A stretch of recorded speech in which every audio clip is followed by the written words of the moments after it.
Are you waiting for a signal from the universe to take your next bold move? Or are you waiting for your real life to finally begin and the new version of you to reveal itself?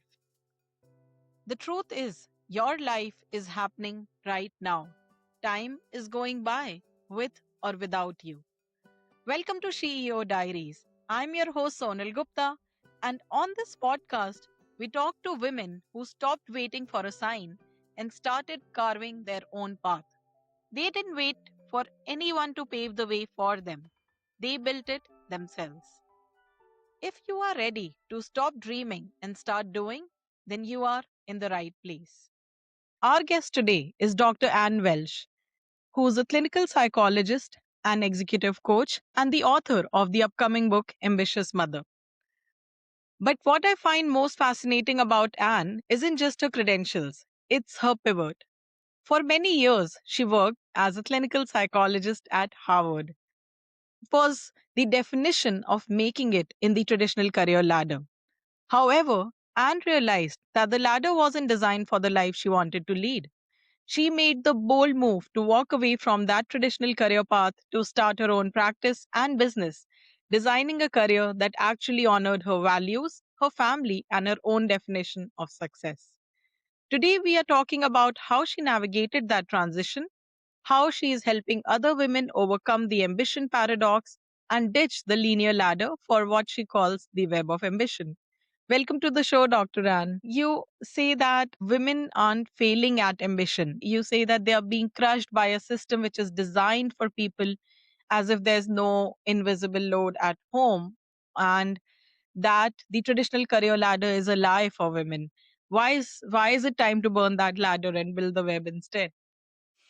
Well, so many things. But I think the two things that stand out about your question, right? Why do we have to talk about the invisible labor at home? I have often said that we can't talk about women in leadership without talking about what is happening at home because women are taking on the vast majority of the labor at home and not just the stuff we see, right? Not just loading the dishwasher or cooking dinner, but thinking about the fact that the dishwasher needs to be run or remembering that, oh, the kids need that pediatrician appointment to get the form to get them into childcare, right?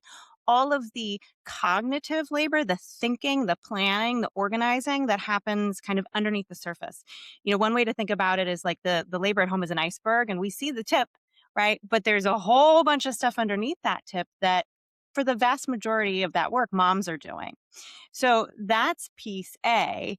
But you also alluded to piece B, which is the traditional ladder model is meant for men, but it's also meant for people who only have their career to focus on, only have their career as the thing they want to focus on, and are only going after maybe one of two or three things: money, status, or power.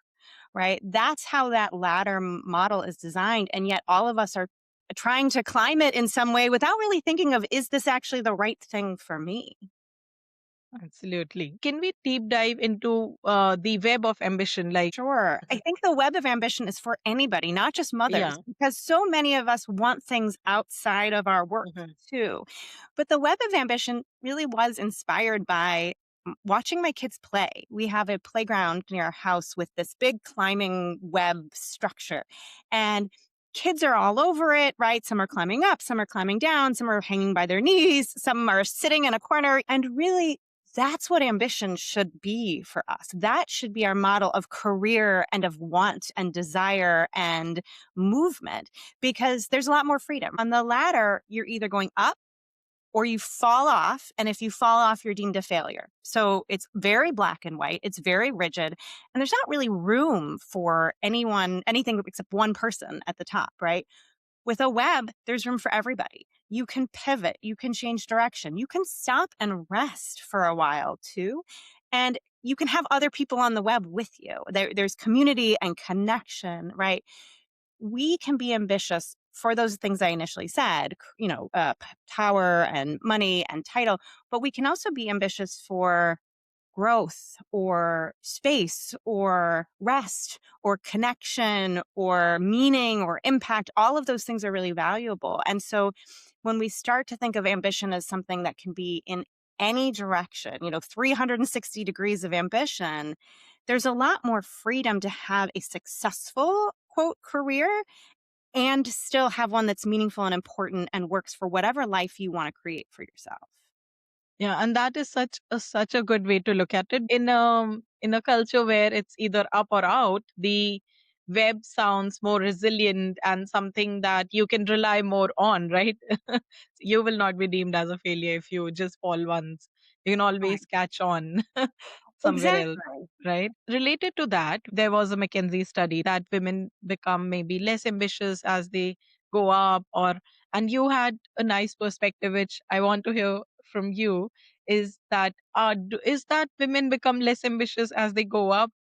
Yeah, there were two major problems with the McKinsey report. So, just as a summary for people that maybe haven't read it, the headline was Women Are Losing Ambition, indicating that they were less ambitious than men were. Mhm. But it really pick it apart. There were two pieces that were missing.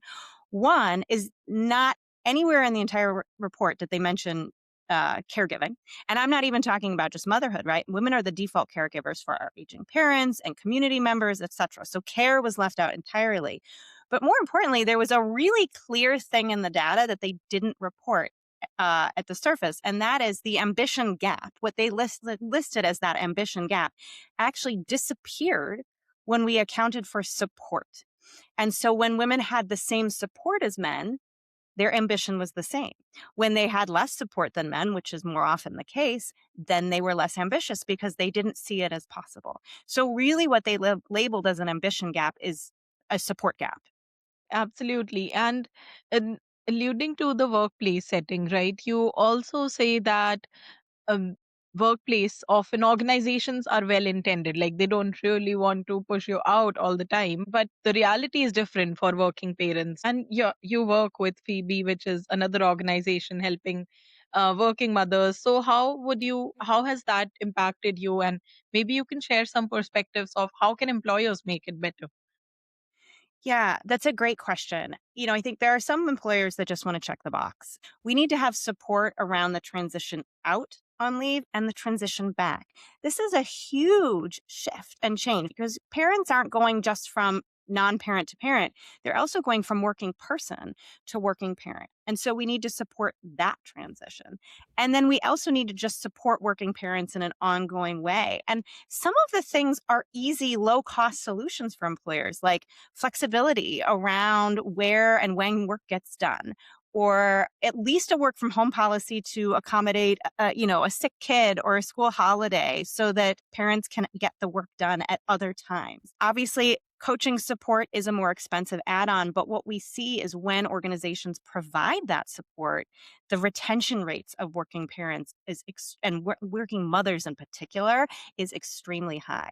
And so, if we really want to address this leadership pipeline problem of getting women into leadership positions, we have to be talking about care and support in the workplace. Yes, I totally agree. And but you ditched the corporate ladder and chose to pivot your career. So how did that transition look like? So when you decided to start your own practice, I want to know specifically what prompted you to do that. What was that one scary moment where you realized this is not working for me? Yeah, it was a mixture of scary and certainty. So I was one of the women that left, and I left, and on the outside, it looked like a choice, and it wasn't. It was my hand being forced. So I have 4 kids now, but at the time, I was pregnant with my second, and I was burning out. I was not able to be the clinician I wanted to be and the mom I wanted to be at the same time, and I thought a potential solution would be to reduce my hours at work so that there was a little more give in our schedule. And so I asked to go part time, and the response was essentially, we have 500 other people in line for your job. We don't do part time. That's too administratively complicated. So at that point, I left, and it was kind of terrifying, right? I mean, who walks away from Harvard? Right? The people pleaser in me, the good girl in me really felt like this is crazy. What are you doing? And also, kind of my self energy, knew that this was the right call to support my family and still have some semblance of a career. And so I took this risk to form my own practice. But it was a huge shift for me in terms of identity and really forcing me once again to work on my own ambition paradox, right? How do I make decisions that are right for me, even when other people disapprove of them or think that they are wrong or crazy? But I think what's funny is in this particular case, when I left Harvard, I kind of told them, I'm the first person to make this choice. I'm not going to be the last. You have a lot of other young clinicians here who are going to be in the same boat. And this is going to be a problem. You're going to have to keep replacing them. And they kind of didn't believe me. But lo and behold, what ended up happening was clinician after clinician over the next year or two would call me and say, "Hey, how did you do it? I want out too." And I talked them through the process of setting it up. And after they had enough turnover and saw that this is actually a problem for our organization to constantly be retraining people and replacing them, they started changing some of their policies around caseload and hours and all of that. So they caught up Yeah. eventually, just not in time for me to benefit. Yeah, absolutely. And you alluded to many, many things there. The three P's, which we will talk about in a moment, the allyship you had from your partner, which is also a key theme we focus on the show. And also, what you highlighted is very interesting, that what we are saying here is that it will also impact the employer. It's not just the need for employees, but also the need to for the employers to continue to retain valuable members who they have coached, trained, and who are experts. Right. Yeah, absolutely. That's totally, like, I think the way the world is going. And so now I would like to really deep dive into the three P's that you talk about. It's pretending, people pleasing, and perfectionism, if I remember You correctly, got it right? right. Yep. So, in terms of pretending, you say that's the most dangerous one, which is if working mothers pretend that they are not overloaded. And I want to talk more about that. And also, while we are talking about that, I want to focus on the fact that how do we navigate in an environment where it's high stakes, right? Yeah, I think this is such a great question. Pretending is the sense of everybody's walking around with this veneer of, I'm holding it all together, I'm doing great. And the problem is that disconnects us from ourselves and from each other. Connection thrives in honesty, not in this kind of false appearance.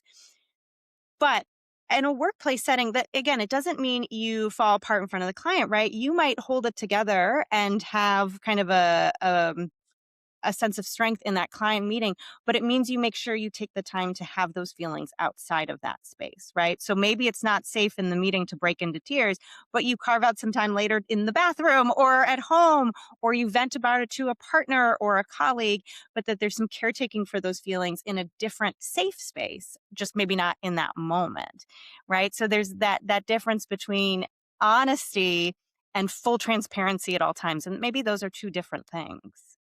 That makes total sense. We will talk about skilled versus nice manager in a moment, but what I also want to deep dive into a bit is say that it for and that I really like that, but basically that a self-regulated parent, a person who focuses a lot on their self-care and goes to the workout and goes to therapy, it's not only for themselves but also for their family, right? It's a form of care basically, which is not often seen as that. I love that perspective, and I would love to know how you basically through an example of how you pick between the hour with your kids and the hour at the gym, knowing both are the intentional acts of care. Yeah, I mean, I think this is something I struggled with a lot as a young parent in Mhm. particular. And what I found over time is that I am an infinitely better parent when I take the time for myself. And so one example I give is like if I let my kids have TV or screens or computers so that I can work out uninterrupted, then I finish that workout. I'm healthier, right? Obviously. But for me, working out is also a big mental health benefit, right? And I show up and I'm more regulated, I'm relaxed, I'm excited to spend the time with them. So you're saying that, okay, on the outward, it might look like, oh, you took an hour of, you prioritized your exercise over keeping the screen away from kids, but it's actually taking that 1 hour so you can show up for your kids in a self regulated, mentally healthy manner for the remaining 23 hours, right? So, Exactly. yeah, absolutely. And so now let's pivot because you talked about partners and how, important that is. Let's talk about allyship and how that has really helped you. You talked about the fact that, oh, your partner was financially like able to provide, but what are some of the other ways where partners and maybe other allies, even if it's your manager, can help you make make your life easier as a working parent? Yeah. Allies are incredibly important. And for men that want to read more about this, I really encourage them to check out David Smith's work. He's a sociologist at, I think, Johns Hopkins, and he writes about male allyship for the importance of that for women in the workplace. And my dad was probably the biggest champion of my career and my research and doing these things. So it can start with dads, but also certainly partners. And my husband has always been very supportive of whatever I want to do with my career and taking these risks to do my own thing, but also taking time to invest in it. And if I'm second guessing a work trip, he's always the first to say, "Go, we've got it. We will support you. It's okay." So definitely partners, but managers too. You alluded to the manager aspect, and you say there's a difference between nice manager and a skilled manager, right? I would like to talk about that distinction between nice and skilled. Yeah, I'm so glad you brought up this distinction because I think one of the things that I do see happening is that again, best of intentions, managers are being flexible and saying like, yeah, sure, go pick up your kid at 4. But then there's a kind of unvoiced punishment for that flexibility. The assumption is the person needs this flexibility and therefore they're not actually capable of doing their job, or they don't want to invest, or they're distracted. And so a really skilled manager is able to intentionally bring that employee into the fold, essentially sponsoring that person, right? When we talk about sponsoring, we mean someone that brings up their name when they're not in the room, right? So a new project comes up and the skilled manager is like, "Oh, Susan, she's not here right now. She's at a work from home day, but I think she'd be great for this," as opposed to thinking, "Oh, Susan, she's got so much, she's got her full plate with her kids. She doesn't want this. I'll just leave her out." So it's being really intentional and working against any assumptions we're making about our employees' capacity, in addition to kind of that tangible boundary setting around work. And that's a wonderful way to put it, right? As we close off this podcast, what we always ask our guest is whichever woman is listening today, where and if she feels that she is just surviving her success rather than enjoying it, what is that one science-backed tool from your research she can use in the next 24 hours to reduce her cognitive overload and reclaim her time? I think one of the things that really drives that sense of surviving is that we get really disconnected from what we want, right? That's part of this ambition paradox is we're pursuing goals that aren't our own. We're doing what we should do or what's expected of us. And so one really small start is to pay attention to what it is you want in little tiny spaces. It's like an atrophied muscle that we need to build back up. So maybe tonight you ask yourself, what do you actually want for dinner? And that might be a really hard question for some people to answer, and sit with it anyway, or name at least what you don't want for dinner, right? But practice naming and voicing out loud what you want and then getting it, right? Because that will build the ability to notice it, but also slowly build the self trust that you're allowed to have it. And that builds connection with yourself and that improves relationships. It's one of those small changes that seems so small you can't even notice it at first, and actually builds into a whole different life if you stick with it over time. And that's wonderful. Women have been taught generation over generation to prioritize and be the caregiver for everybody else. Dr. Ann Welsh, thank you for reminding us that being ambitious doesn't mean being perfect, it means being human. Dr. Ann's book, Ambitious Mother, is coming out in August 2026. So get on the wait list now. I'm so excited to read it.